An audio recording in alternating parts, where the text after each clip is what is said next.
passed.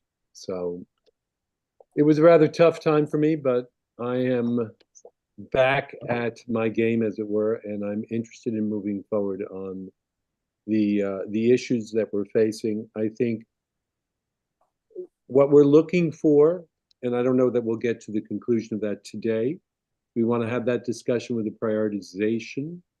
We want to move forward with some recommendations. I believe part of this will be dependent on the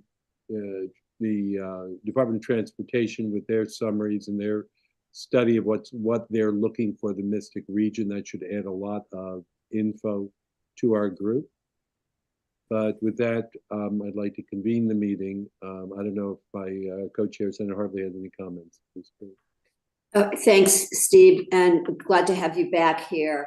And I just, for purposes of notation, it's that busy time, and I'm going to be attending multiple things, so I will be in and out of the meeting, but I try to be with you as best I can. Thank you. Perfect. And for the rest of the group, I have a clear deck for the morning. We're anticipating an hour and a half in the meeting. If it goes shorter than that, that's not a problem. But I'd like to kick it off with our first group.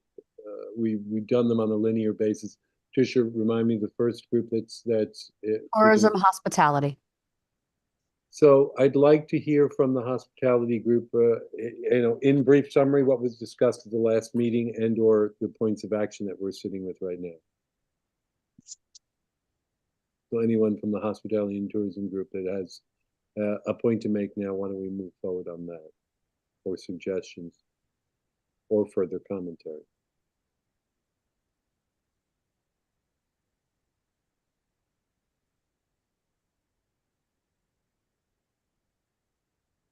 Mr. Chair, I just want to say that, in our last meeting, we basically tried to summarize the discussion points that, quite frankly, each of the subcommittees had. And then with regard to tourism and hospitality, we were asking that folks do a prioritization, recognizing the fact that we want to we have to, because there's a lot on the table in an iterative fashion. So if there is what is perhaps the first priority that can be done, what are the secondary ones that we can work at in a phased fashion.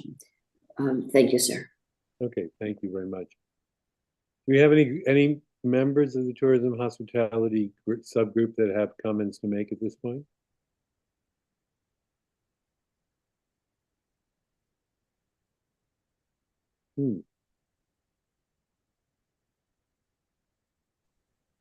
Hearing none from the tourism and hospitality, go ahead.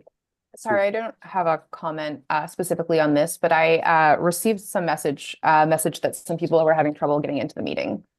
Okay. Flag that. Do you have any specifics on who it is? I only have one person in the waiting room, and they are not a member of the working group.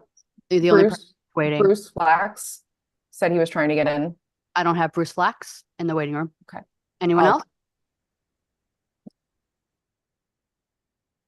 Trish, if you can send out maybe a message to Bruce if you've got his contact. Okay, I'll send him the Zoom invite again. Maybe he just has the wrong Zoom link. Right. Anyone else you're aware of, Amanda?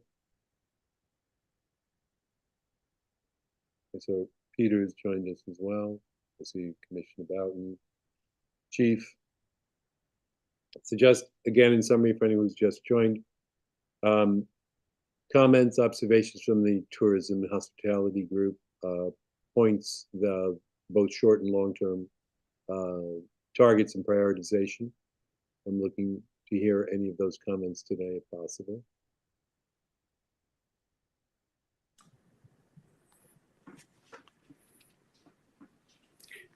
Brett Metzger, this is Chris Regan. Okay. Sorry about the loss of your mother. The last meeting we talked about tourism spending, get a roadmap to have an effective campaign for the area. Talked about user experience. We talked about communication with cell phones. We talked about educating the public about parking. And then basically performance of the state website to make sure that we get the traction that we need for tourism to be robust for our area.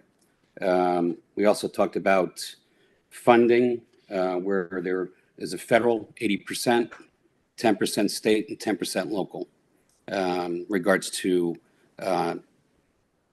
parking structures or infrastructure. That's what we talked about last time. Perfect. Well, that's very helpful, Chris. I think we have heard from the tourism director in prior meetings. I wasn't in the last one. What I heard from the tourism director in the penultimate meeting was a commentary about the overall tourism budget. But I frankly think that where I want us to focus as a group is the spending and/or tourism budget as it reflects on that region and as it drives visitors and tourism to that region. So I think that's something I will take up directly with the tourism director to talk, so that we come back with proposals, not just on a broad-based budgetary basis, but I think what we need to look at is things that are going to benefit the greater Mystic region on the tourism front.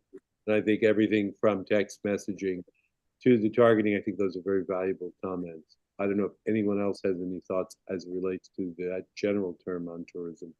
I'm certainly willing to entertain those now.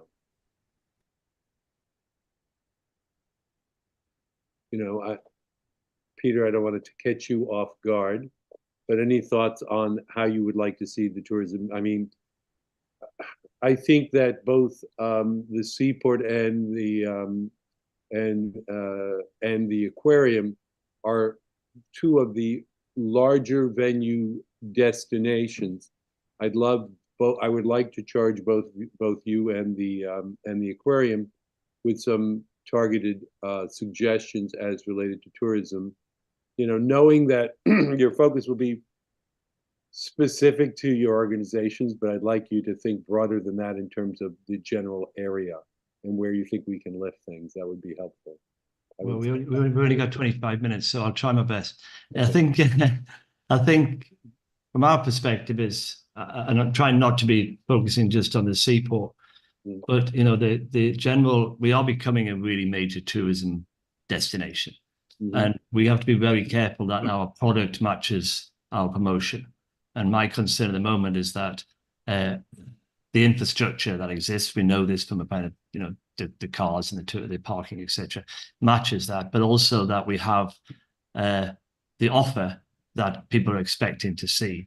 So we have the hotels and the restaurants, etc., but it's becoming the capacity in both of those particular areas. So we're ending up with lots of visitors who are walking the streets looking for things to do as well. So we have to think about making sure that we invest in the product that we have as Mystic, not just, hey, Mystic's a great place, here's lots of marketing and advertising for it, come and visit us. We have to be careful that we also have that product. So it's normally down to 4 P's for me, people who's doing it, what's the price that we're charging, what's the promotion that we're doing, but most importantly, what's the product that we're providing. Right. So I think we just have to be aware that as we grow, our product is also growing alongside that to give people what they expect. And I've been to, over the last probably 4 weeks or so, with any events that we've had on in Mystic, we reached capacity on most of those events. And I've had my Halloween event where we're turning people away, and I know Chris had a fantastic event at his place for the autumn. Again, parking was an issue because it was just too many people. Right. So it's making sure we get that product right as well. So it's not just investing in the marketing, it's also investing in the product. Yeah, I wouldn't disagree, or I would agree wholeheartedly in what you're saying there. I would tell you critically, at my end of the state, and with a fairly active media presence, it's not always, I wouldn't say that the messaging reaches me in the lowest quadrant of the state to get what's going on for the weekend and what the events are.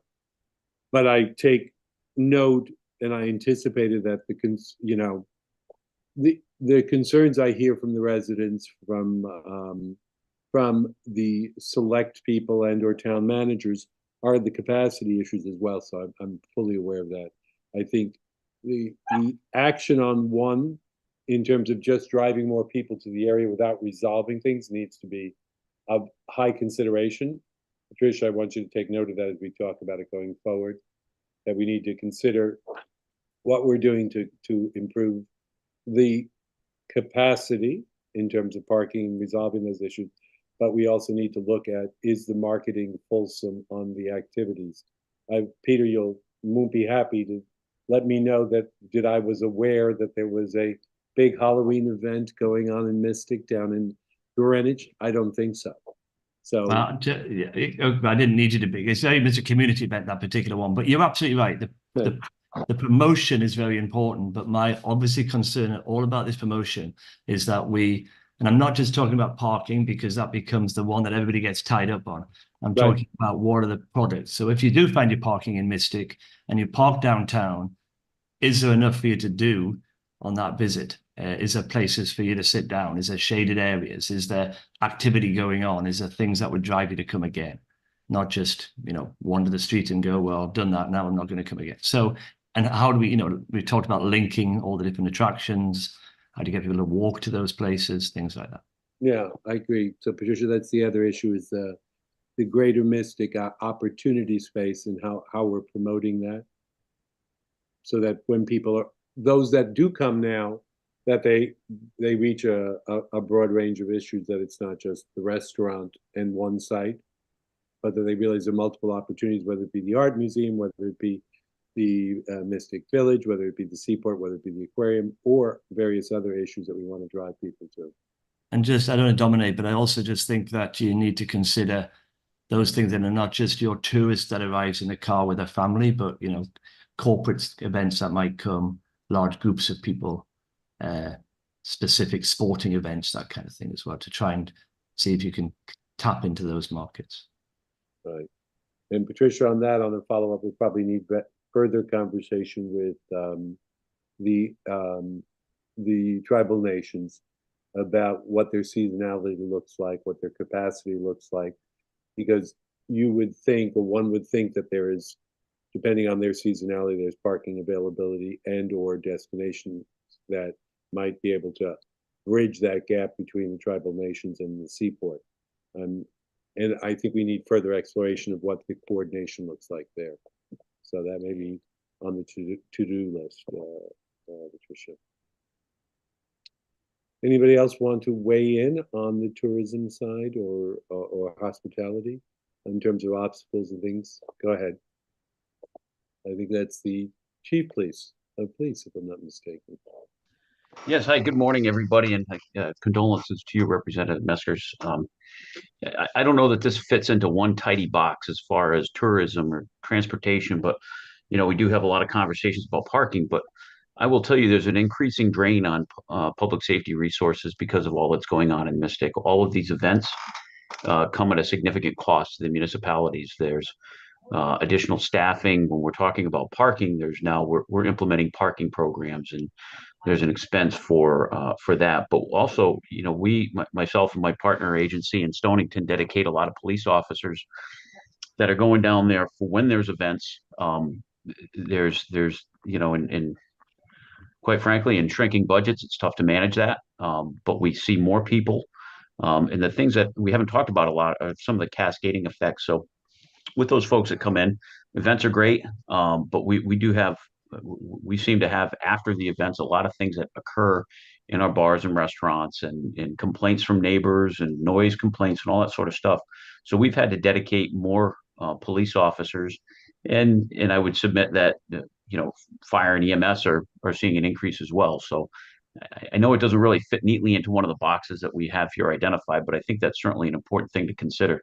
I just wanted to throw that out there. I don't have a solution. I just kind of stating the fact that we're dealing with as far as the new reality of the popularity of Mystic goes. Yeah, and so I'll make the observation as the co-chair. I think your structural issue is typical. And at that level statewide, right? If you look at municipal revenue, it consists primarily of the valuation of property, commercial activity. And the sales tax and collection of revenue reverts up to Hartford and then comes back down. So structurally, that's a problem in trying to drive revenue growth and figuring out what pro rata share of that revenue growth attributes back to handling the activity and the related services that are rendered at the local level. So I don't know that I have a solution, but Patricia, that's an issue that we should consider and have a further conversation either during this period of the working group or moving into commerce. Anytime I'm trying to drive business activity to an area, de facto, I'm in the structural world we live in, I'm expecting that the support of the activity only has one source of revenue traditionally, which is the property tax, the mill rate. The municipalities raise their money. I see Commissioner on. I'm not going to put him on the spotlight, but these are the issues that mayors face. If there's a sporting event, if there's a big activity, they have to lend support to all of the activity. And frankly, all of the tax revenues and sales tax that's generated, typically accrue to the capital and then get parsed out afterwards. So it's something we'll have to, either consider or look at and measure in terms of the revenue generation and the amount of revenue dedicated to support those activities. I don't know if Mark, not to put you on the spot, if you have any thoughts on that. Sure. Yeah. There's an economic derivative from hosting big events like that. So local governments, local elected officials sort of have to balance the ability to provide key public safety services, but also have the event. Certainly, in some cases, we've been successful at having things like a host benefit fee that would apply to extra police officer coverage during peak times. We've also worked that into our contracts. And we have, city ordinances that we pass that require at a certain size of a crowd, you've got to have so many police officers hired. You've got to have so many fire marshals available, depending on the size of the crowd that's expected. And we don't budge on that. We don't provide it for free. And we expect that the person having the event would be willing to pay for it, or they're not going to have their event. So, Patricia, you may want to take notes on all of that commentary, because those are subjects for us to have in discussion further to this meeting. Can I, Go ahead. Mr. Chair, just to add one thing that I don't know that it's really been talked about too much. On the municipal side, we do get feedback, and not all of it is positive about the growth of Mystic and all the activities happening in there.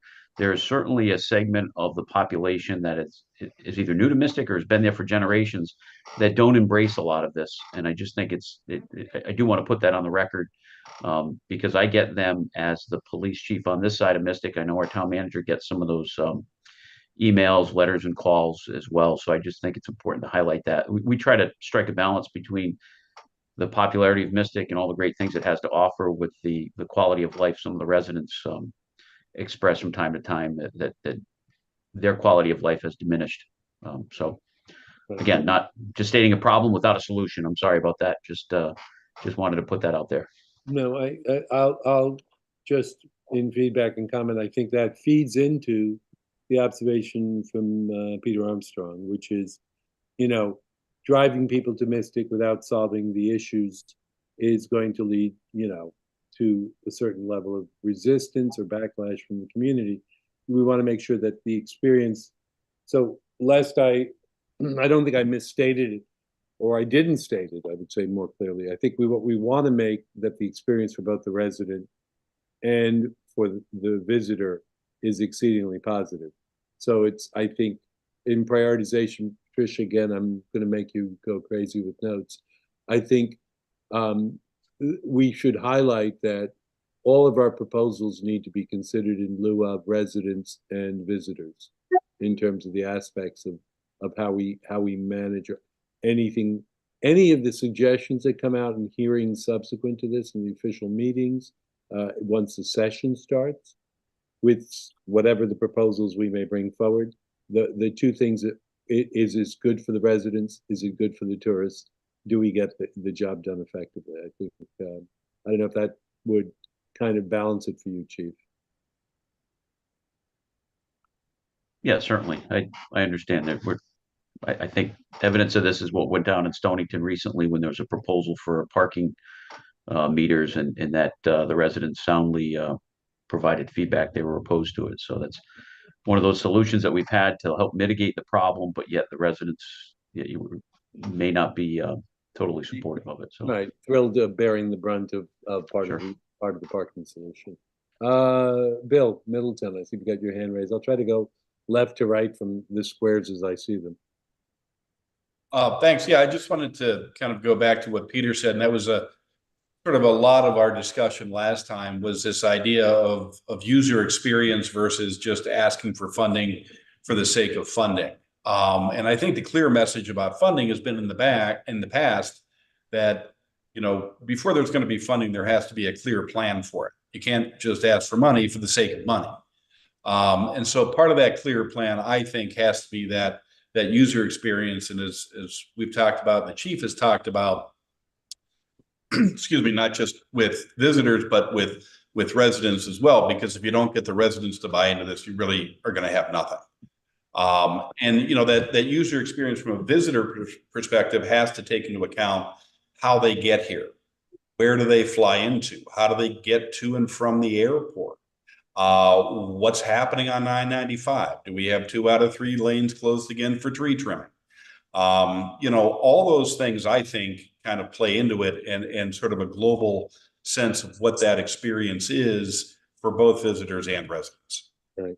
So Patricia, I would boil that down to how do people get there and where do they get to, and addressing the concerns from the residents. That's kind of the short version of that, but I agree. I think Bruce, sorry. Yeah, thank you. Glasses on. So I was just kind of following up with what Chief Fusaro was saying in terms of working with the municipalities in Mystic, Groton, and Stonington, and what we're facing with large events. And the perfect example is the Lighted Boat Parade, which had probably about 20,000 people last year. We went in 21 with no charges for police, and as the crowd has grown, we're up to paying 2 municipalities plus the state police to be on I-95. And we as a chamber are trying to figure out how we can support these events, because it's an event that's at night, and so sponsorships are hard to get.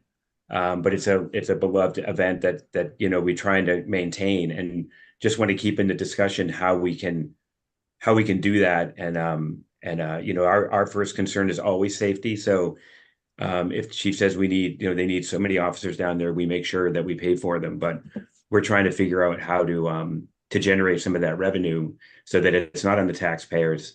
And one of the things that we need help with is specifically for DOT won't allow us to put banners on the light posts that have any advertising on them, like a sponsor logo saying that they're tied to. So we'd love to get help with that.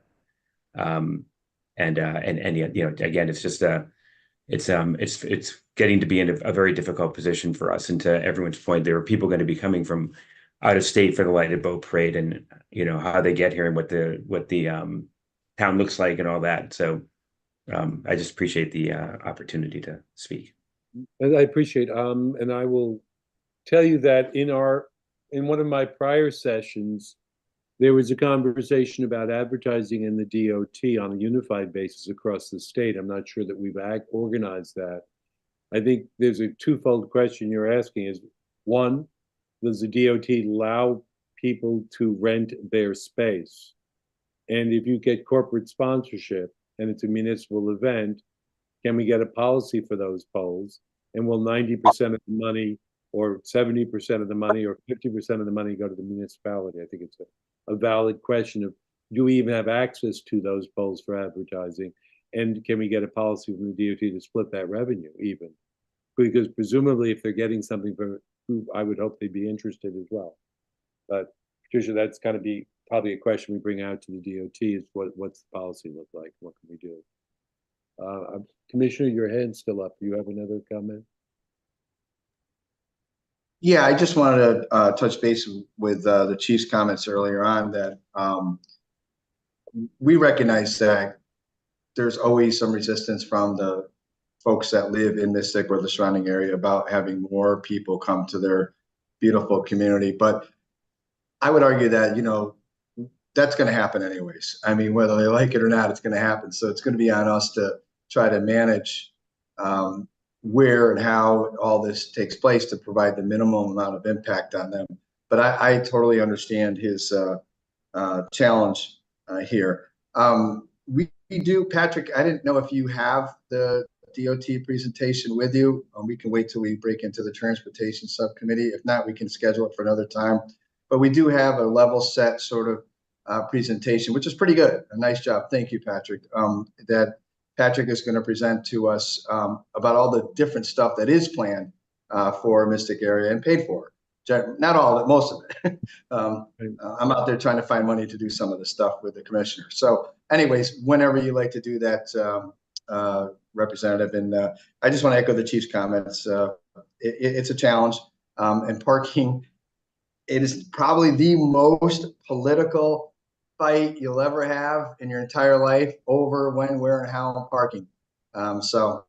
That I one time changed the parking rates in Danbury and I got my head handed to me. And then the other time was I moved a library drop box for the books. That was a 3-month war that I ended up finally caving and moving the box back where it was. So anyways, these are the things that drive local communities and we have to be cognizant of.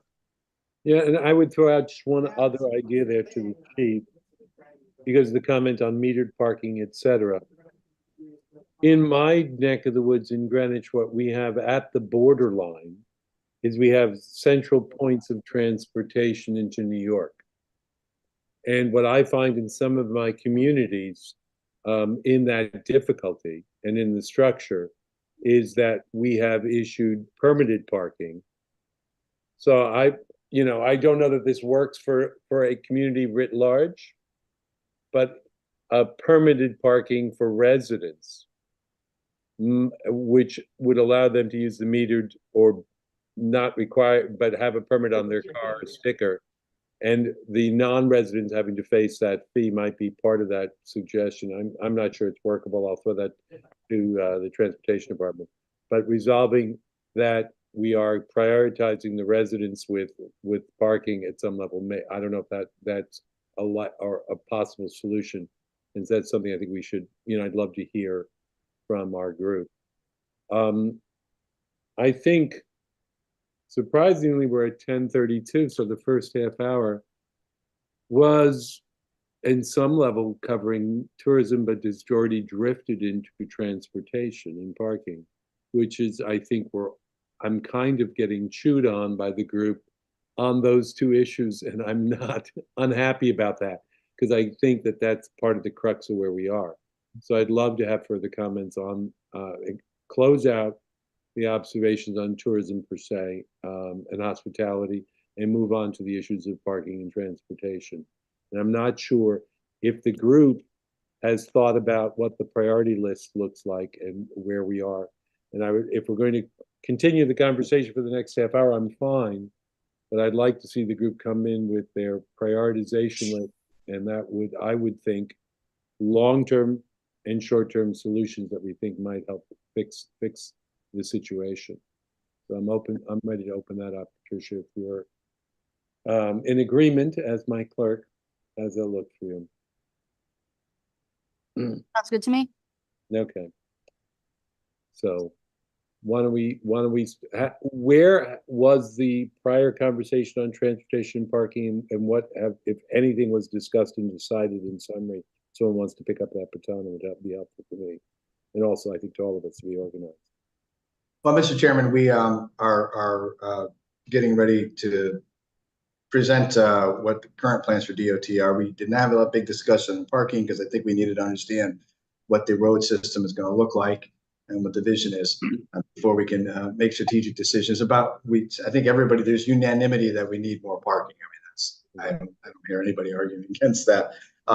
Patrick, are you ready to do this, or do you want to do it in the subcommittee first? I mean, since we've got everybody here, is there interest in us doing the deck now, or do you want to maybe reschedule when you're ready? I can do honestly either or. I know we had planned after talking to Trish for November 13th, but I can quickly go through the Let's hold off November 13th, because this Okay. is it's all encompassing and it's actually really good. But we certainly can invite anybody, even if you're not in the subcommittee and you're just curious, and you're on the committee, feel free to pop in, and I think Patricia will get the link out to everybody. We're not going to put you on the spot today, Patrick. So no, that's fine. Just high level though. I just want everyone here to know that we're looking to invest about $1 billion with a B dollars in the Mystic area. Majority of that's going to the Gold Star Bridge, which is a substantial amount of that money, but 300 million is going into the Groton, Mystic, Stonington area. So it's a huge dollar amount, and I think it's really going to help improve from a transportation perspective. It's really going to help improve the area.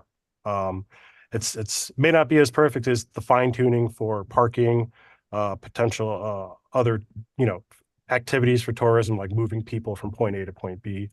I do want to say that I think at our last meeting we also discussed almost like a vision statement for transportation, and a point that it helps us set the priorities on, if parking structures are number one priority, that's great, then we can focus on that.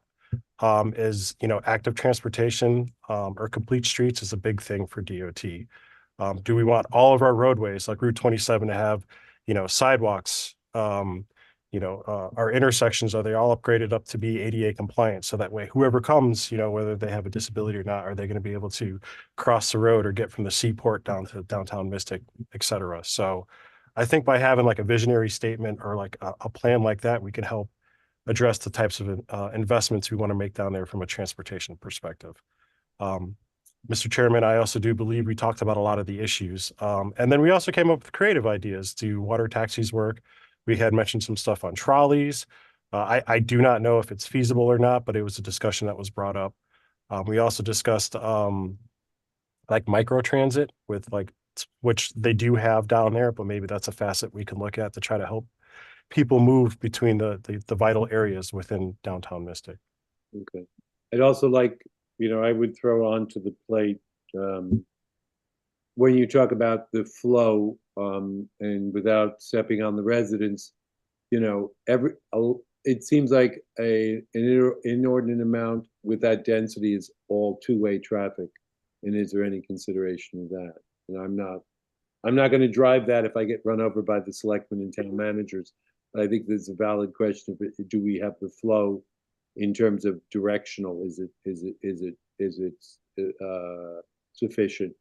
And if to advance the issue of potential parking or parking garage or parking site, I'd love to have by the 13th, more what criteria would spark your interest as a DOT and potential support for structure. I'm assuming it's going to be a structure that you either control or have the beneficial ownership of. And, depending on what properties would be identified as local sites. But give us the criteria. If we wanted to do something, where do we think we could do it? And where, if we want to do something and we think we want it, but it doesn't coincide with where you would want to see it based on the interests of the Department of Transportation, would be helpful to know.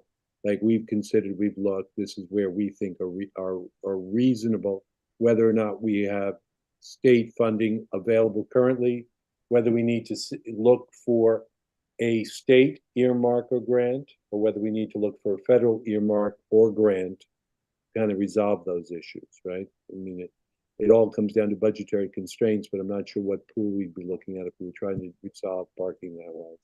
It'd be good to have your thoughts and guidance, so that if we come with a proposal, if we come with concepts we raise, as we speak about this, we're going to raise concepts, we're going to raise ideas, I assume, fruitfully in January in the Commerce Committee.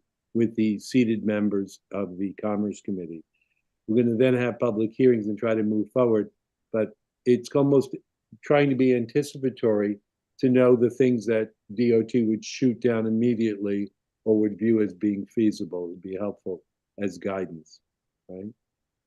And if the obstacle is funding, then the question is, do we reach out to the federal delegation? Do we see within any discretionary money at the state level? I mean, we're all here today, and to restate, is because IAD Commerce was approached by various of the organizations and seated members of the Assembly with specific projects for Mystic. And with my background and with Senator Hartley's concurrence, I was like, well, what are we doing in Mystic, and what do we want to do when we're finished doing it? Which goes back to the comment, I think, from Bill about a vision, what we're looking for, where we want to get to. Because I think we want a more comprehensive solution. Pieces of it may come at different times, but I want to know what we're driving to. No pun intended, but I think, we want to make sure we get to a solution for the residents and for the tourists, and for all of you on this who have a stake in the quality of life in Greater Mystic. Bill, you got your hand raised. Go ahead. Yeah, in terms of talking about parking structures too, you mentioned a number of ideas, where it is, et cetera. And I think one of the things is, how big does it or they need to be? How many spaces are we talking about? 50, 500, 1,000, what is that? Right. Well, I think what would be helpful with DOT and with this group and the chief of police, when we talk about capacity, apart from maybe the boat flotilla or the St. Patrick's Day parade, what we've got is an underlying capacity constraint. So the question is, are we addressing, not to mix metaphors, the 50-year or 100-year flood? So the first thing is, what's the resolution to relieve the current congestion and with some overage of capacity so we can drive greater interest in the area for the visitors, and how do we enhance their experience? Someone had mentioned to me, which is probably a bigger platform, is Newport, where they have set up a transportation hub from which the trolleys and or buses go from. That might be a bigger thing to chew than we're currently either on a capacity or structurally looking to do, but there are ways to look at it. Those would be my thoughts. I don't have a set view on any of that. I'm just throwing out the ideas that are worth exploring. And DOT probably, I assume you guys are running around the country to various regional conferences, dealing with tourist hotspots, dealing with residential hotspots. And so some of those solutions, throwing those ideas to us would be very helpful, even as off the cuff for us to chew on in the next 2 months, so that we come back with some, some generally supported ideas from the group. That's what I would think. I don't know if that's okay with you, Bill.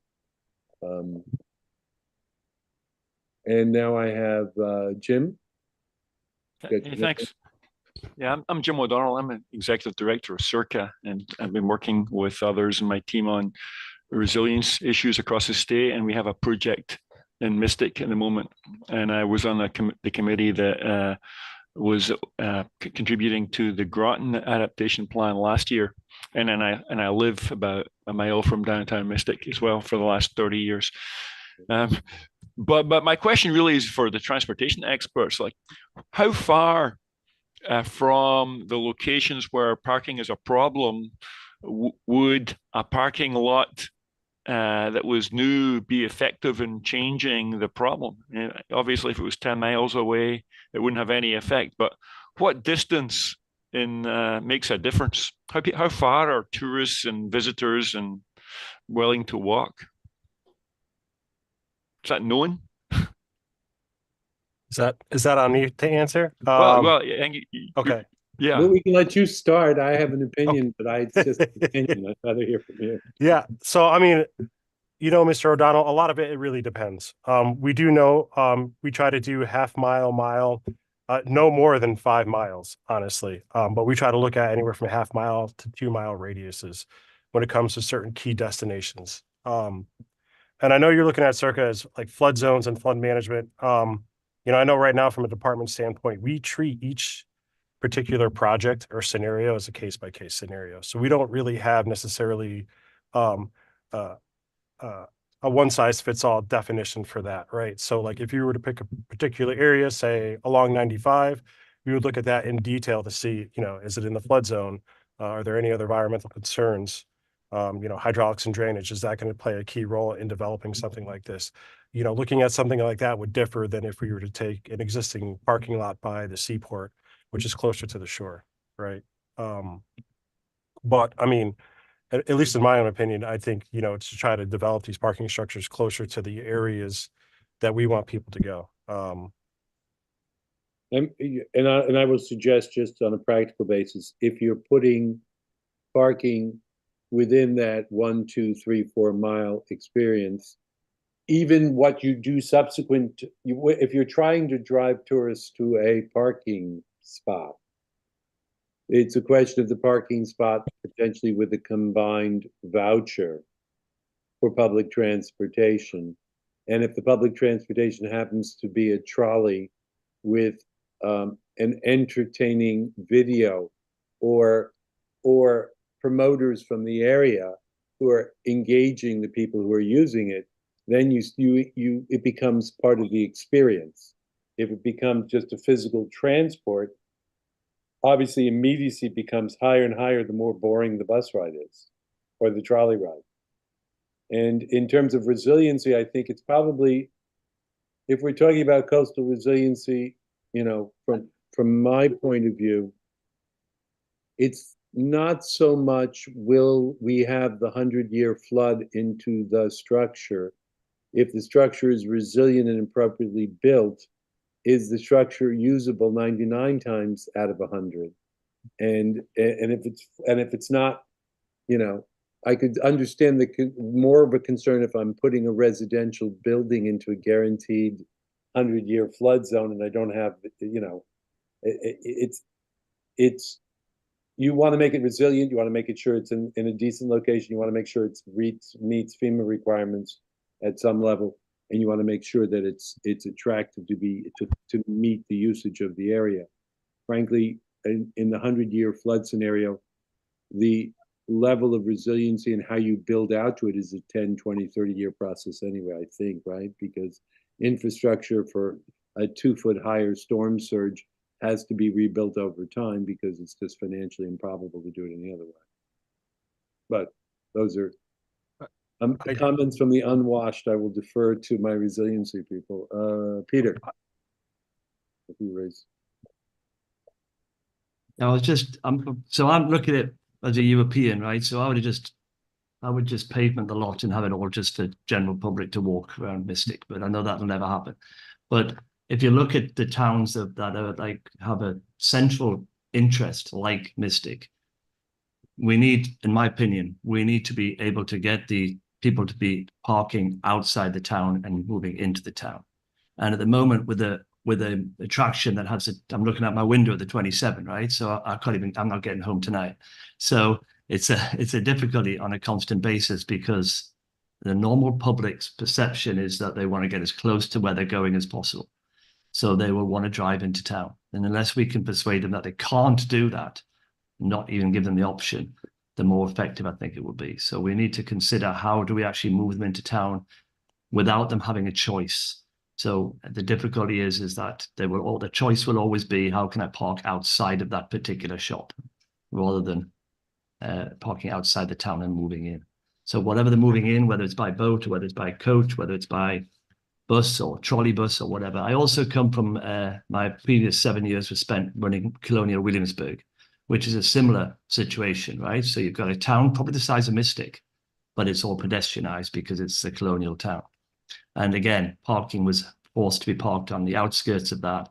And then you either walked in through very easy pathways, or you were busted. And it just seemed to be a solution. But it's hard to get across, I know, from a perspective, because most people in America will drive their cars to places. I appreciate that. Peter, I wouldn't disagree with you. If we were Colonial Williamsburg, I think I would only humbly suggest that the question is, how do we drive the tourists to a logical solution?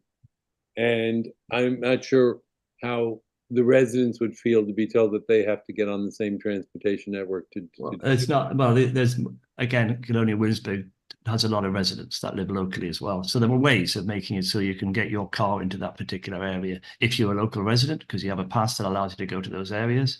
And otherwise you're pushed into the parking other spots. Yeah, I just think there's an overall plan, but it's going to be very hard, because my only phrase would be that you have to sort of tell the public that's what they've got to do. Give them the option, they will drive as close as possible to their destination. Well, I hear you. I think that we'll need to get the group into a consensus on those types of ideas, but that'll be subsequent to the November 13th, I think makes sense. Once we talk about the grand scheme from DOT, I think we can then refer back to that, but I'm not opposed. I'm trying to figure out how to cleverly craft that to make it amenable to the largest group. Yeah, I know it's difficult, because we've had both from our parking lot here, we have a bus that runs in the summer to take people into Mystic, and we also have a water taxi to take people into Mystic. But both of those are difficult. The bus thing has not been successful at all. The water taxi has been more successful and moved people out of Mystic for a trip on the river than it has been to drive people into the town, because you've got to buy a ticket for the museum. It was too complicated. But our experience of having outside parking at the Mystic Seaport parking lot and then getting a bus in hasn't really worked. Okay. And that's because we give people the options. They say, well, I don't want to do this. No, forget it. I'm sure I'll find somewhere downtown. Well, that's an interesting, because that may be a policy question for the greater area, is are we going to have one or two or parking structures, and where? And are those going to be inclusive of a trolley ride or a bus? And it's going to work out to be a more constructive and positive solution. I think providing them with the opportunity to park and then having them park and move the car and running around the town is also a problem for the residents. So we have to think about that. I agree. So Peter, that's very helpful. Chris, I see you have your hand raised. Yeah, I think with regards to parking, one thing that we need to be cognizant of is the retailer. It's going to affect their sales. Look back at your background. If that car is not being able to pull up to a store that has heavy items, or depending on what type of merchandise that they sell, they want the convenience of pulling up, grabbing their purchases and put it in their cars and then take off. Now, if you get on a trolley, is that going to affect their overall sales? I think it will. I think you need to have parking within a certain distance that they can walk and make it manageable. But jumping on a trolley to get to a parking lot that's 5 miles away, I think that's going to be a difficult task to try to make that happen. Yeah, but that may also, Chris, be honest, in my point of view, may be the differentiation between a resident and a tourist. I don't think I bought anything heavier than a lamp on a day trip. So that we may be talking about the same thing, which is, do the residents have a parking pass?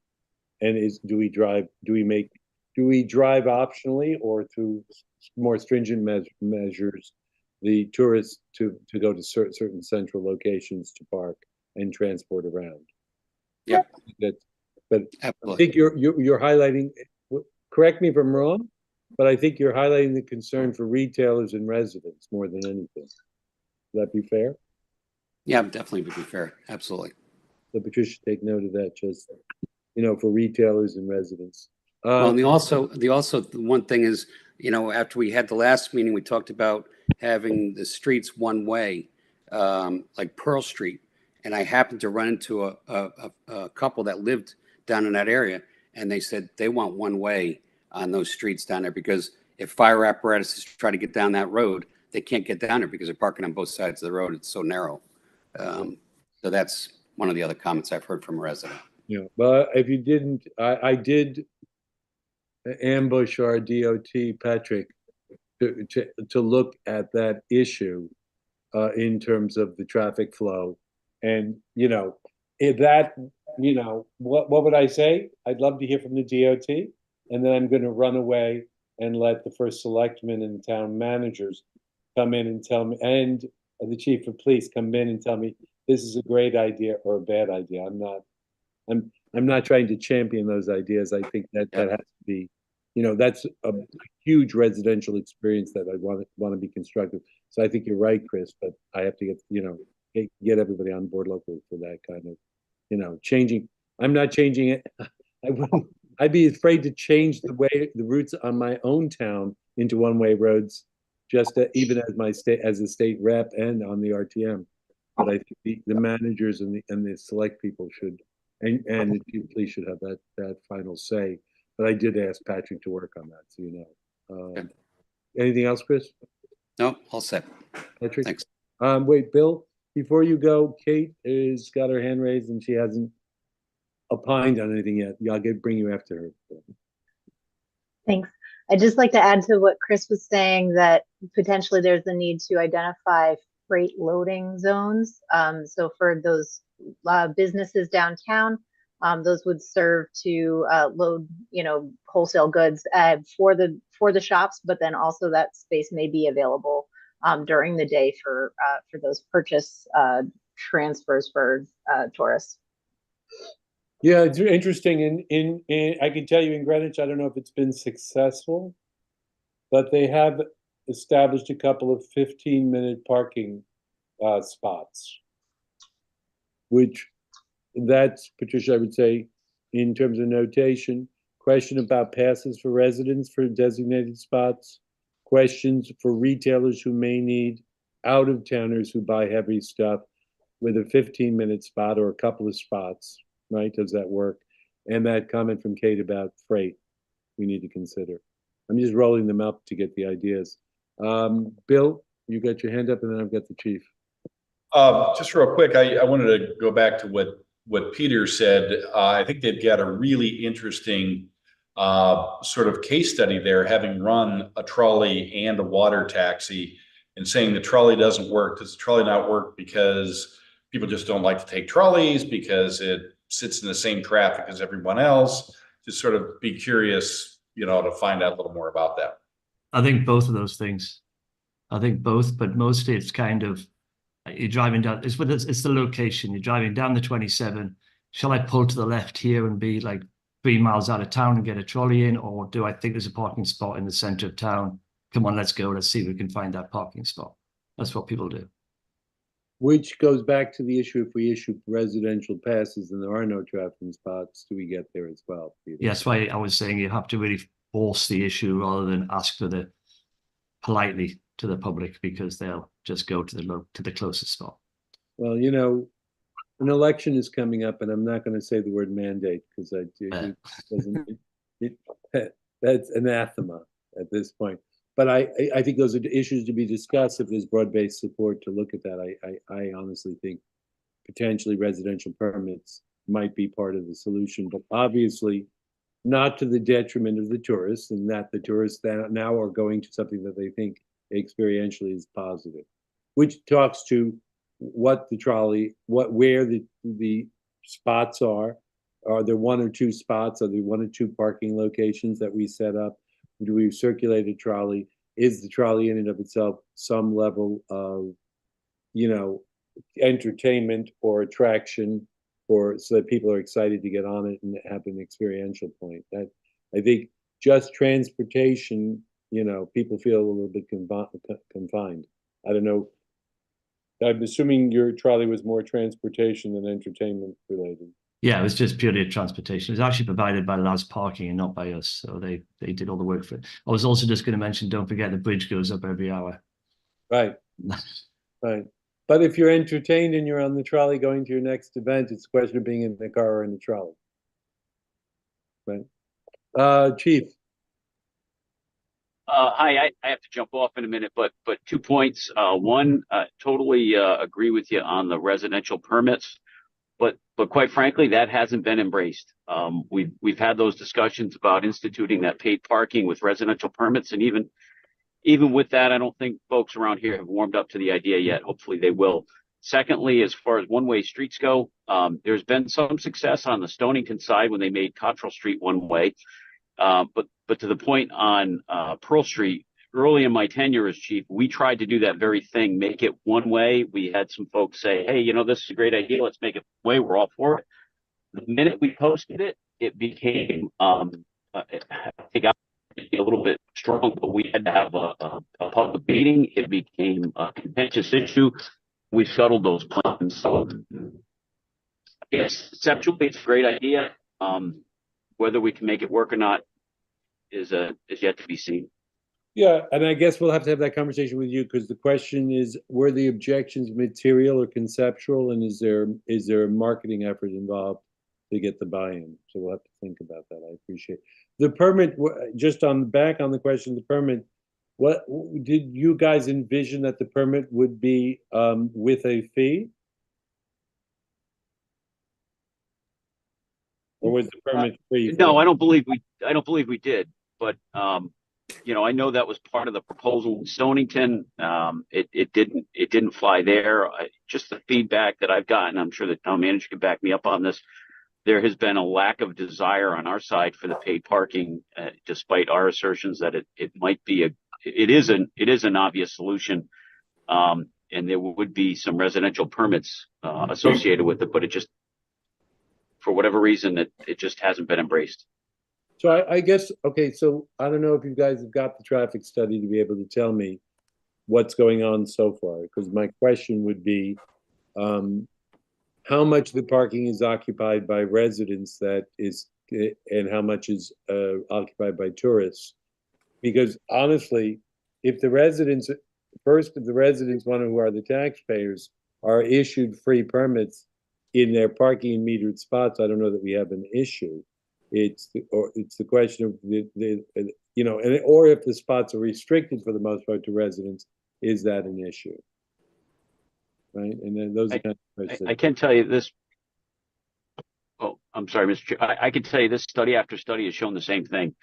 The vast majority of the prime parking in Mystic is occupied by workers in downtown Mystic. That hasn't changed over the last 20 years that we've been doing studies. It's consistent. Our parking consultant came up with the same results.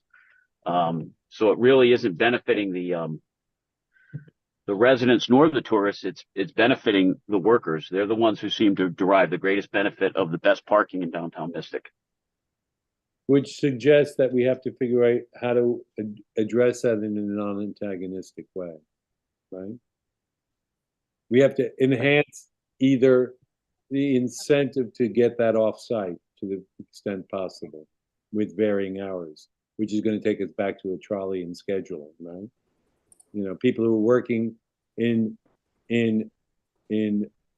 jobs in the stores and commercial operations, I don't want to make it onerous for them to be off-site. And so that's going to have to give us some thought as what can we do to make that.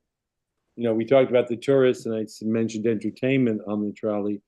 I don't want to be entertained on the trolley if it takes me an extra, and I'm working in Mystic and listen to any entertainment to get to work. We'll have to figure that one out.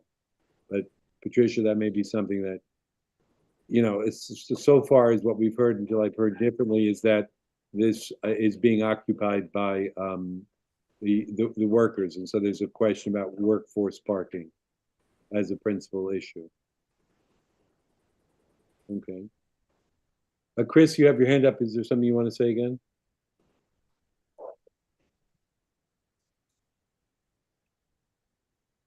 No, I'm all set. Thanks. Okay.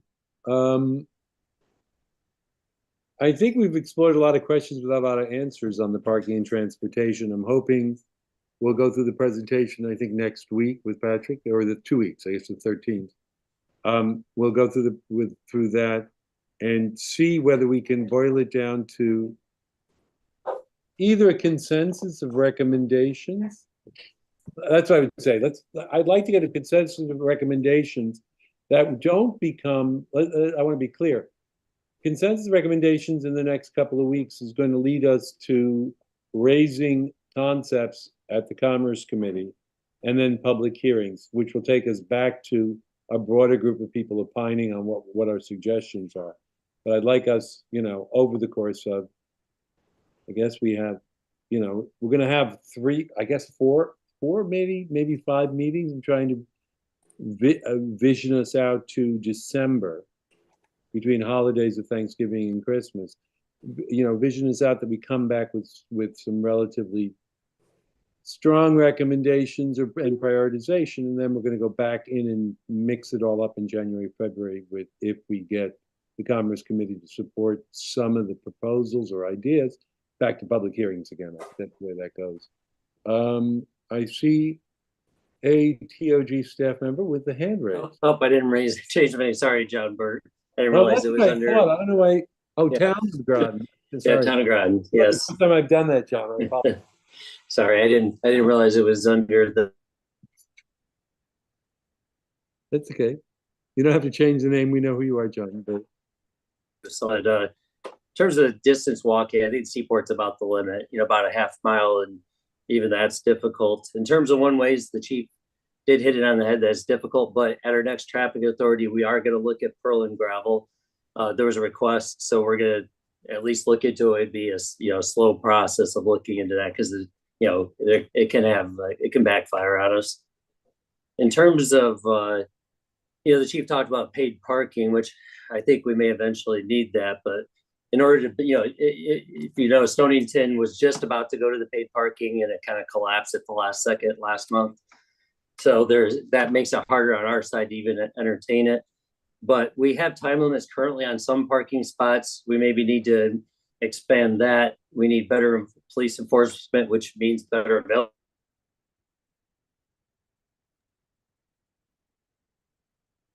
I think we just lost. Tickets. So that's hurt us. And you want to repeat that last statement? You yeah, froze. out-of-state people, if they don't pay parking tickets, there's actually no repercussions to that. They just don't pay it, and people have realized that. And then into the nitty-gritty on that without without dragging. The parking tickets are being assessed on residents, typically residents of the area versus visitors, or I'd say more visitors than anything else. A mix, but more visitors probably than anything else. And we've only gotten more serious about enforcement in the last couple of years, and it's difficult. We don't really have a ton of police availability to be down there just ticketing. We've been trying in the summers, but eventually if we could have paid parking, that could help offset the cost of a trolley. Mm-hmm. I think eventually, I agree, it probably doesn't help to have a parking structure right downtown. There needs to be something easy access, not terribly far away, and quick trolley ride down and make it fun, like you said. I think we're pretty much getting towards all the same thing. There's a great letter to our paper this week that laid out and kind of matched a lot of what our earlier studies showed here. I'll send that out to everyone, but it talks about much of the stuff we're talking about, and it reasoned it well out. So I'll send that out to everybody. And John, I want you to follow up with Patricia. I want to understand I don't know how long the tickets stay outstanding, and I don't know what the DMV does about outstanding tickets and when people register their cars. Well, that's the thing. It works in state, but a lot of our people are out of state visitors. So that may be a question for DMV about what reciprocity we're getting. That may be a hornet's nest that I don't want to poke. Right. But I want to know if there's a sharing of outstanding parking violations in terms of registration and or state issues. So I think maybe Patricia, if you'll direct a question to our liaison, I believe it's James Politis, and just ask what level of reciprocity we have with neighboring states on ticketing and car registration. Is there any policy? I'm unaware myself. I generally pay my tickets in New York and I'm across the border. Then again, I'm the state legislator. I have all sorts of concerns about not paying it. Any other comments on parking or infrastructure? I will mention that, I do agree with the need eventually, depending on what we do with residential permitting. Our study earlier had recommended a 20.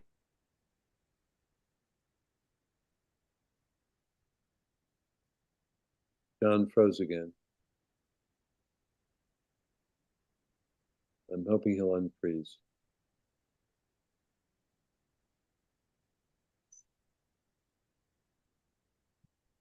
John, if you can hear us, maybe if you turn off the video, you can comment. It might be a bandwidth issue.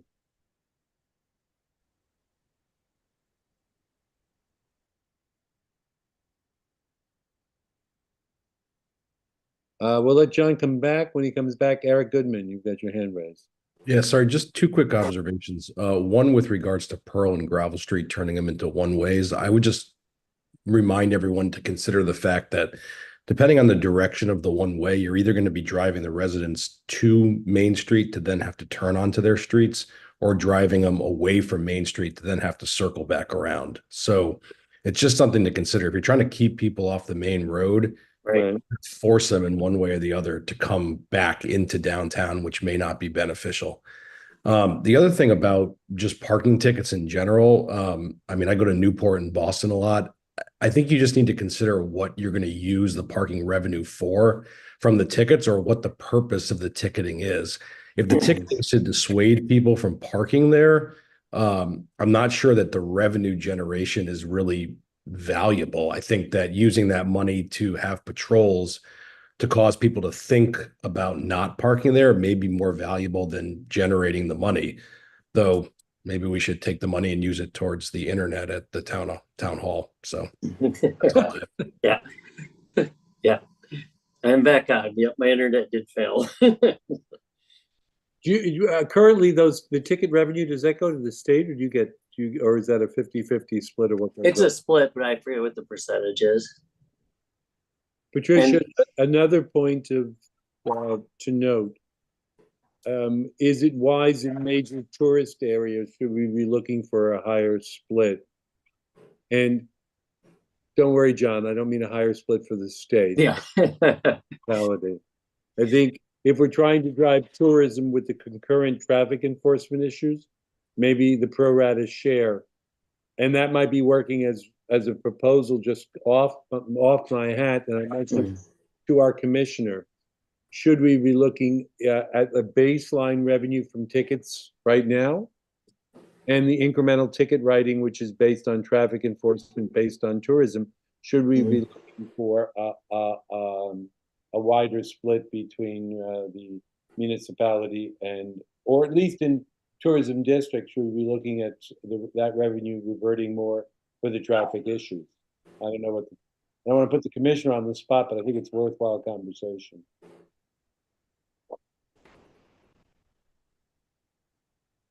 You're muted, Commissioner.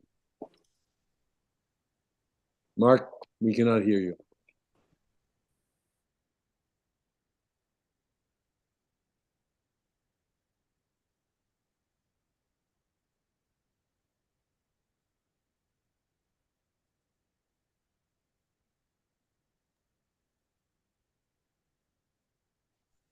Patricia, can you figure out how to unmute the commissioner? He's not muted.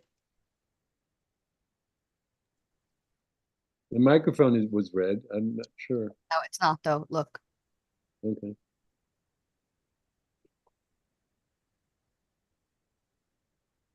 Waiting 1 minute.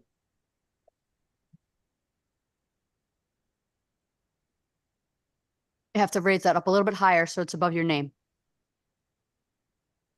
I'll go out and come back. Okay, perfect. Because I do want to get any feedback from the commissioner on the feasibility of that issue.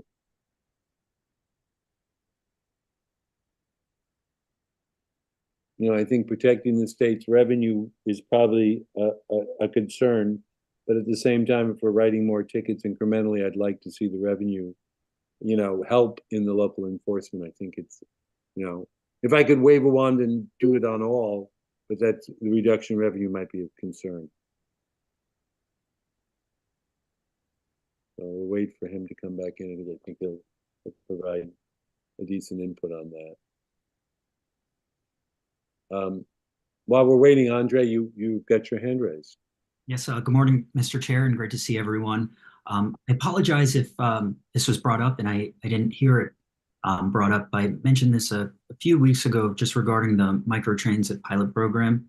I do think it would be helpful if this working group did make a formal request to see for the data over the last year with respect to the HOP service on both sides of the river, specifically the Groton side, which serves Noank, Mystic, and Route 184. And then on the Stonington side, the length of Route 1 between Mystic and Pawcatuck. That was a... and it's been in place for over a year. Exactly. And I've been told there's almost no usage on the Stonington side. And I think as a result of that, it would be very helpful to actually read the data and see where the usage is, because it is, again, a program that is the length of the entire Route 1. So a service that may be used in Pawcatuck more than Mystic or vice versa. So I can't articulate to anyone that is like, because I haven't seen the data. I can ask Seat for the data. Okay, it'd be good to get the data to figure out, one, is the funding available? Can it be otherwise applied if it's not having success in the way it's applied now? In that, the funding for it came from the 19.5 million that went to 9 transit districts for micro grants. So I would also on the other end, in terms of Groton, there have been a lot of individuals I've spoken to who have expressed frustration with the inability to cross the river because the service is confined specifically to the township that specific township. So in the case of Groton, you can only travel within Groton and then also in Stonington. So definitely would align myself with the comments made with respect to a trolley. I think we're really getting ahead of ourselves by potentially embracing such a proposal, since that would be a new service. And again, given the bridge, very difficult to implement if it were, that trolley were to cross the river. So I would look at what we have, especially considering it does provide a use to residents as well, and people who actually rely on it to get to and from where they live and work or shop. But one other thing, I did take the HOP bus and I did observe that both HOP buses, one was actually specifically for New London. It was the New London Smart Ride bus. And the other bus was a bus that was usually used for within the Norwich town limits. So it had handouts for bus routes for Norwich in particular. So if we're talking about actually having tourists take advantage of that, and I see no reason why tourists couldn't take advantage of it, because you can order that HOP bus through an app, right? And if you publicize that to tourists, it's very easy to download an app. Any tourist that goes to any other city around the country or world uses apps to utilize their public transportation. So I think if it were better promoted and certainly there was a marketing piece attached to it, there would certainly be an increase in usership. So I think that's something we should definitely continue to keep an eye on as part of our set of recommendations. So Patrick, another assignment if it's not untoward. I don't know much about the HOT bus and what the utilization and whether there are apps available. I think it harks back to, is there, I guess in conversationally, does it make sense for the tourist trade versus the residential trade, this HOT bus? And is there a way to make it work for the group? I think it's valid points. Thanks, Andre, on that. Kate, you have your hand raised. Yeah, briefly, I do have some numbers for seat service. So for the Groton HOP, the passengers per revenue hour is 0.2. So that kind of works out to a passenger subsidy of about $385 per person at this point. It is notable that this system is not well marketed, but that's super low. And the HOP service comparatively has a passengers per revenue hour of 2.1. with a much lower subsidy of $21 per person. And those are just figures for July, August, and September of this year. Yeah. So I would observe, without, profound understanding, that the utilization of a residential transportation for the subsidy of 385, it would seem to me that the money would be better spent on a transportation system that would either directly address the workforce issue on where they park and how we handle that, and or address the issue of tourists and how do we get them. I mean, the question is, what's the incentive in what I look at as a very ex-urban area of Mystic, and how do we push residents onto public transport? And is it feasible to expect them in the short or long term to use public transport? Or is it the issue that we need to get the workforce and the tourist bodies on some type of public transport? I think I'm not selling those, but I'm trying to, if no one is getting on the buses, design of the bus, and if we improved it materially, would it have much impact? And even if we market it aggressively, would we double it and go to a $165 subsidy? And is that a wise strategy? I mean, that's the real question, right? I don't see the density in that area and the amount of dense housing that would suggest that that kind of public transport is going to have a tremendous impact. Unless you're talking about New London to Mystic on a workforce transportation route. I'm not sure how you get people to start using the bus to go shopping and go to do their daily events. I mean, that's just practically in the United States, that's a problem we face if you're not living in a million plus city. So I just throw that out. Commissioner Bowden, you have reappeared miraculously. Can you hear me now? Yes, perfectly. Beautiful. I don't know what happened there. Anyways, you could, getting back to the question, revenue from parking tickets could be leveraged for a bond authorization from the parking authority, the entity that issued them, to build a garage, to do surface lot enhancements, or add surface lots, depending on what your numbers were. Rating agencies, along with the bond market, consider parking authorities very good credit risks, and the rates are very competitive, viewed very much as a municipality, particularly if they're backed by the full faith and credit of the municipalities that are part of the parking authority. So in Danbury, we took the revenue from parking tickets, leveraged that for federal funding, along with just a little tiny little bit from the state, and ended up building a 450 space parking garage. So probably worthwhile to have that conversation, including with you, Patrick, about what the potentiality looks like. Understanding it's a heavy lift for the communities involved. The only other thing I just want to mention is the trolley system works as an attraction. If it's owned by an entity that says, take this trolley, we're going to have a character dressed person who will know everything there is about whaling and discuss the whaling industry as it was in the turn of the 20th century, and point out landmarks as you're driving around. Those things make money.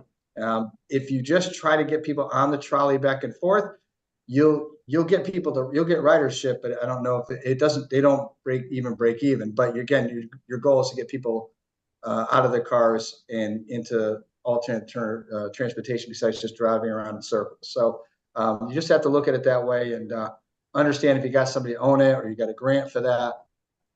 You can have a lot of fun with a trolley that sort of couples as a sightseeing trip as well, and stops and drops people off and picks people up.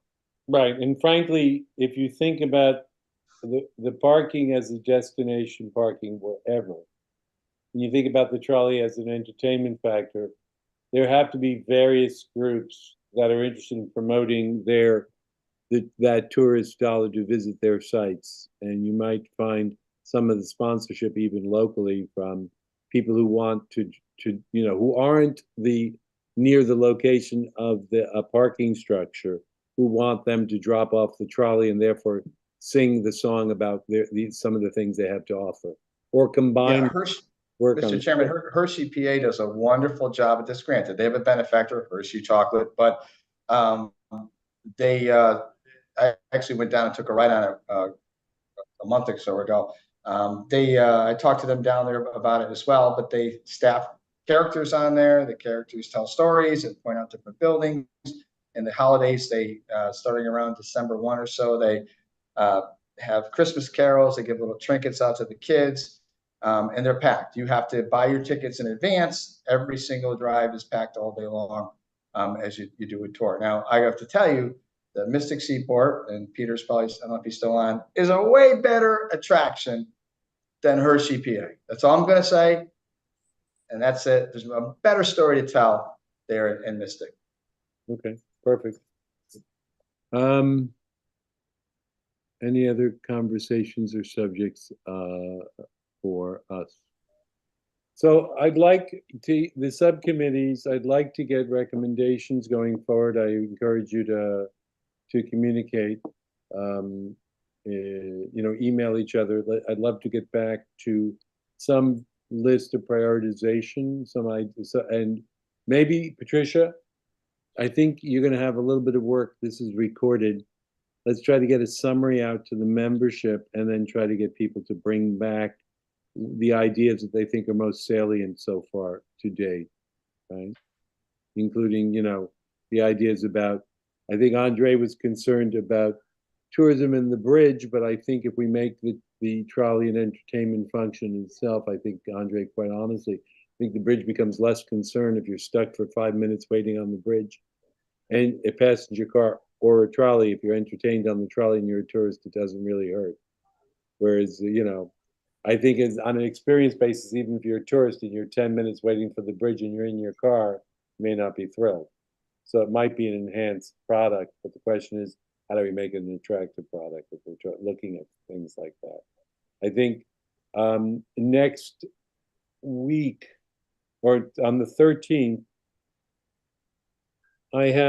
Patricia, correct me if I'm overstepping my bounds, but maybe we should start with Patrick and a presentation of your deck, because I think we're driving to the quote-unquote transportation enhancements and discussions about potential issues on parking is seems to be one of the big topics at the forefront of the experiential and solution for both. And I would categorize it now 3 groups: the workforce, the residents, and the tourists. So the question is, how are we solving all of their problems? I.e., as the chief of police said, the residents are parking at the stores or close to the stores, or the workforce is there. The residents are having trouble getting around town, and the tourists aren't getting a good experience. So hopefully, those will be kinds of questions in the back of our mind as we go through the process of conversation with Connecticut DOT. And you heard the commentary from the commissioner related to revenue streams and funding of parking structures, if you've got any information along those lines as well. And in any studies that you've looked at parking garages or parking structures, where are you thinking from the DOT side that would work? And then directional traffic, albeit, with the concerns raised by John Burt and Chief Fasara, trying to figure out if there are proposals that are credible. I'd love to hear that. So I think I would kick us off with the transport parking type of infrastructure first, and then maybe we'll go back, Jim, on coastal resiliency and infrastructure, and maybe we can get John and Cheeseborough, Danielle, to see what other concerns they have in the medium, intermediate term on infrastructure in coastal resiliency. I don't know where the water system, sewer treatment plants, and that kind of stuff are located. Those are more long-term goals that may may be more looking for federal funds. And Commissioner, you had mentioned issues about development districts or organization that might qualify for federal funding. I don't know if we've had any further conversations on that, or if you've got anybody to speak to us on that. Yeah, I got an email and or a text, and it was somebody had done a really good analysis of several high profile similar areas and how they operate. I'm looking for it now, and I'll try to get it out to everybody before the 13th. I had some communication. I spoke to one person who seemed to have, I don't know if that was a specific topic. I literally was off my game on focus, to be honest with you. They did a lot of homework on it. It was really good. I'm going to find it. Okay, good.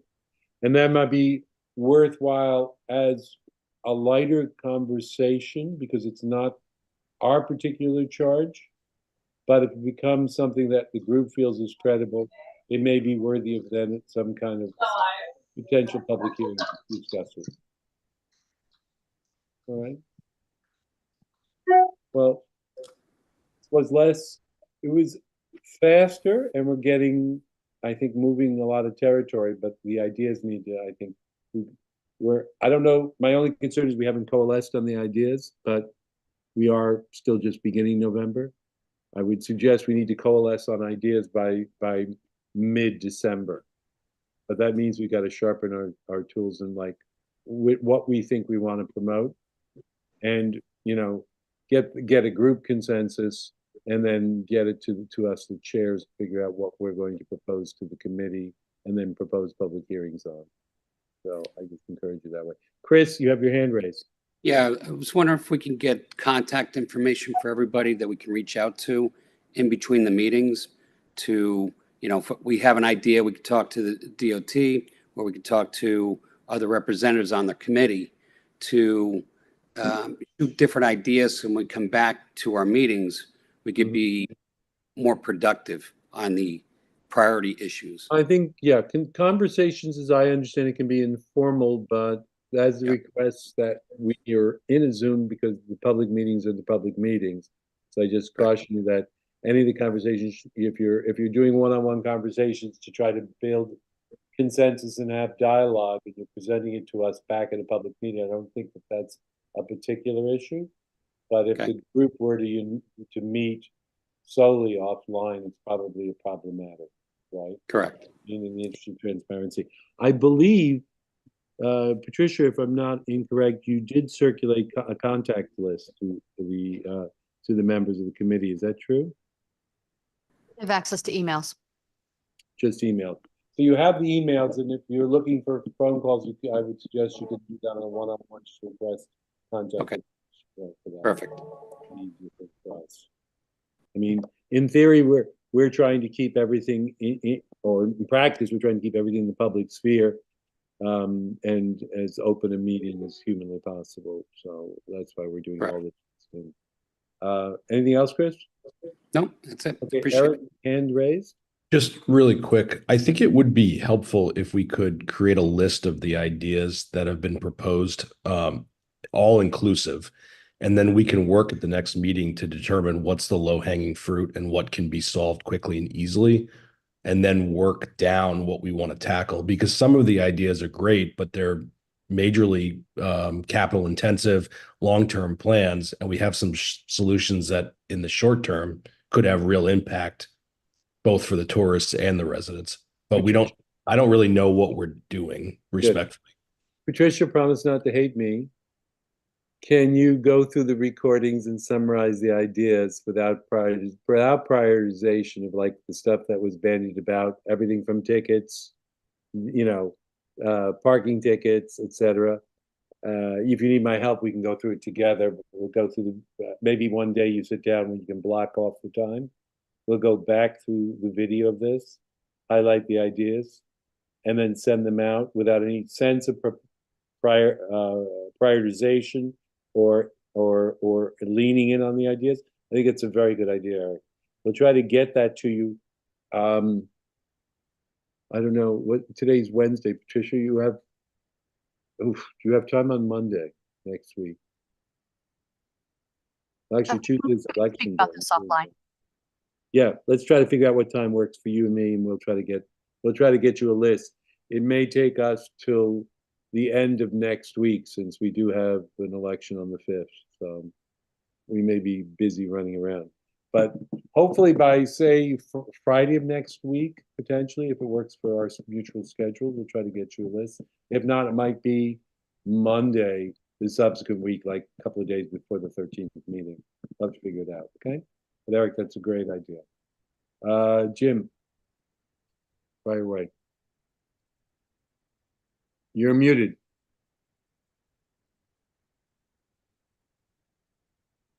Yeah, sorry about that. There's two buttons. Yeah, I just wanted to know if there is an analysis of why the public transportation, like the HOP system and seat belt systems, are not being used as effectively as they could be. I mean, if we're going to try and rely on something like that in the future to complement a parking lot that's, you know, some distance away from where people want to go, we want to understand, you know, how people perceive them. How is there a management obstacle? Is it bad information? There's lots of reasons it could be, but I think we need to know what's effective and what's not. You're right. I glossed over and made the assumption that residents didn't necessarily want to get on the bus. And I think, and my supposition is that we're providing a service that people didn't necessarily want. I think Kate suggested that, you know, better advertising would get us, or that active advertising or an app would be more successful. And then I would sit there and say, what's the multiplier if I'm paying $3.85 a head? How can I get it down to 10 or 20 a head or 30 a head? In other words, how do I get the volume up? And, you know, transport that doesn't have a huge employer at one end versus the other end, or a particular destination, it's hard, I think. You know, we have that history of, you know, public transport in the United States where, you know, we started by ripping out the trolley lines and everyone is dedicated to a car. And frankly, it's not even a wage issue, or it is only a wage issue that you see people on public transport or an income level when they're in public transport and they're in an area that's ex-urban, because it's an extra hour, 2 hours in their day to get back and forth because of how we've developed all the infrastructure. So I guess the question will be, but I'm not obviating that we shouldn't get the question, Patrick, if there's any insight as to whether they're, you know, because we're putting a price incentive in the subsidy, but the price incentive is not material to the rider. He's paying his ticket, but not many people want to pay that ticket or ride that ride, or I don't know if it's free. But so far, we're not driving anybody to this transport, as Andre mentioned. So, you know, we went back with the question of, are there ways to reapply that money towards something where we think we could have success? Or is there a way to drive more, as it is, drive more through apps and stuff, get more capacity onto these routes? I think it's very valid, Jim. I don't know if you can come up with that, Patrick, or the solution, but, you know, at least suppositions on what other studies have shown about these types of things, and is there a way to make it successful? I will look into that for you. Okay. Anybody else? Well, we're 7 minutes over. It's 11:30. Up, Andre, go ahead. Yes, so just one question with respect to the Special Act. Obviously, the Special Act is guiding the work we're doing on this working group. I would like to reference specifically sections 10 through 13 of the Special Act. Number 10 being an examination of ways to utilize tax revenue to benefit the greater Mystic area. 11, and I won't read the whole thing, but the consideration of areas in the greater Mystic area identified as likely to be inundated during a 30-year flood event by Marine Science Division of the University of Connecticut, which is CERCA, in the most recent sea level change scenario. And then number 12, the identification of any federal or state funding opportunities. So that would include IIJA, the Inflation Reduction Act, or any other state grants. And then 13, an analysis of the costs of implementing the projects proposed by the working group. So on number 13, similar to what Eric had shared, maybe that's something we can talk about next week. Start building some kind of budget or cost analysis of specific projects that we have been discussing as well. Is that something to be cognizant of?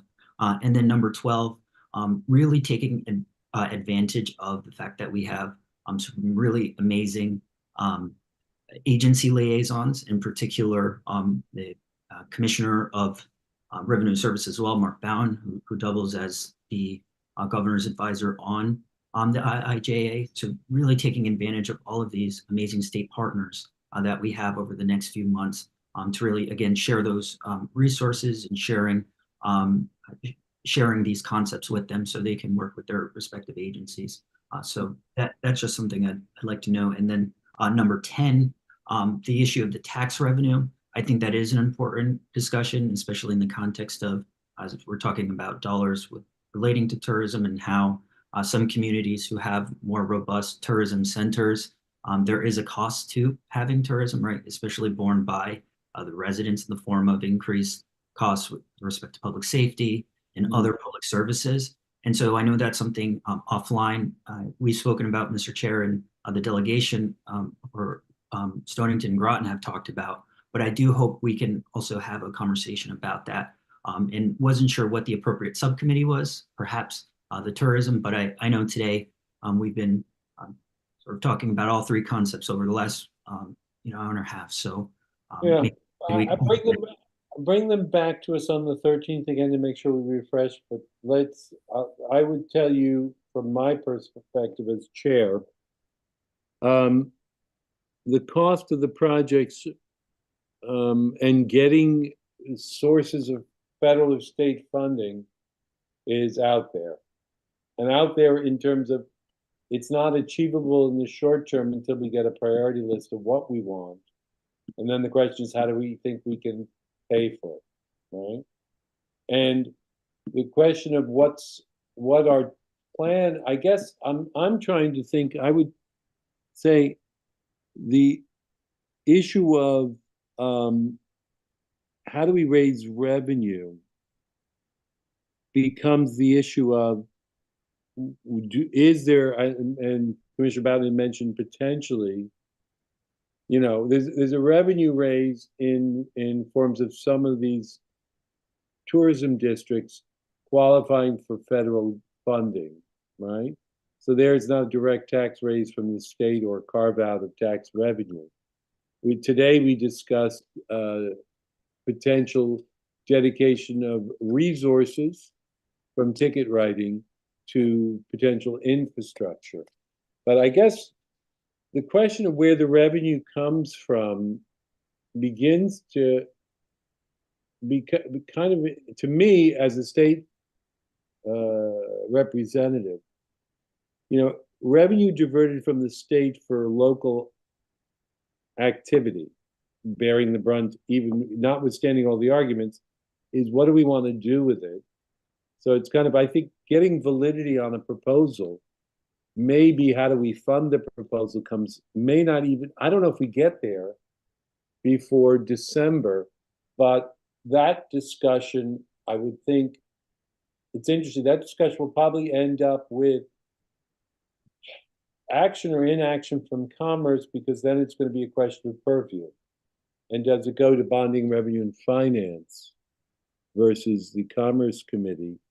Maybe with our endorsement of a proposal, once we figure out, if I was sitting there in the Bonding, Revenue, and Finance, I'd say or the General Assembly, what the hell do you want to do at Commerce? What's the proposal for Groton Mystic? Why do you want to do it? How are you going to do it? How are you going to fund it? And what do you want either in bonding, funding, or taxation? And I think the taxation, here's the thorny side, and I was speaking off the cuff. The thorny side for me is that if you are looking either to assess an additional tax, or if you're looking to take a portion of the tax, that's a heavy lift and a hard conversation. And structurally, we have to have a group that's not this group, but a group that's formed with oversight of those incremental dollars being used for specific purposes that are agreed to in the formation of the group. I think it's not that it's too heavy a lift, but when I think about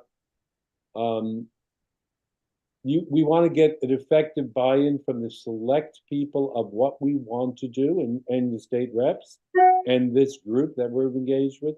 We want to sell that to the Commerce Committee in terms of that they think it's worth a public hearing. We want to have the public embrace it, come out with legislation.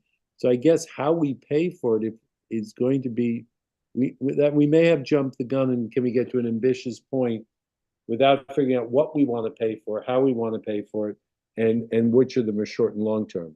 And maybe a little bit more, it certainly were topics that we should talk about, but I would say that we might decide, and I'm not going to drive the group this way, but we might decide that they warrant further study. But a priori, I want prioritization, short-term, long-term proposal. And then afterwards, who should handle that?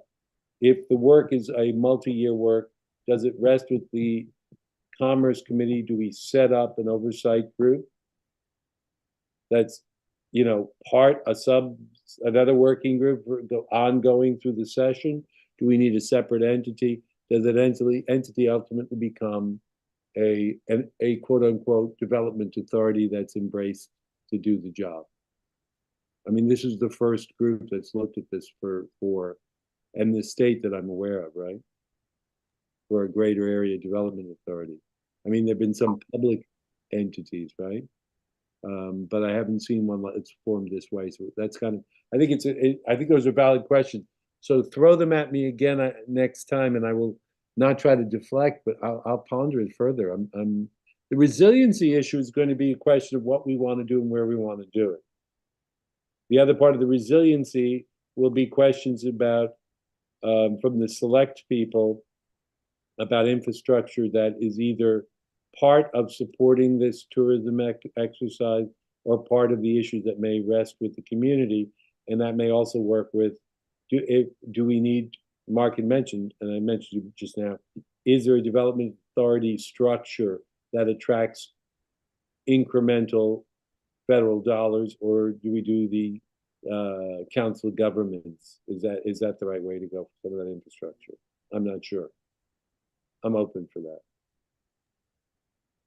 Thank you, Mr. Chair. And I would note 3 of the 4 legislators on this panel, including myself, you and Representative Cheeseman, who's the ranking member of the committee, all serve on finance, revenue, and bonding.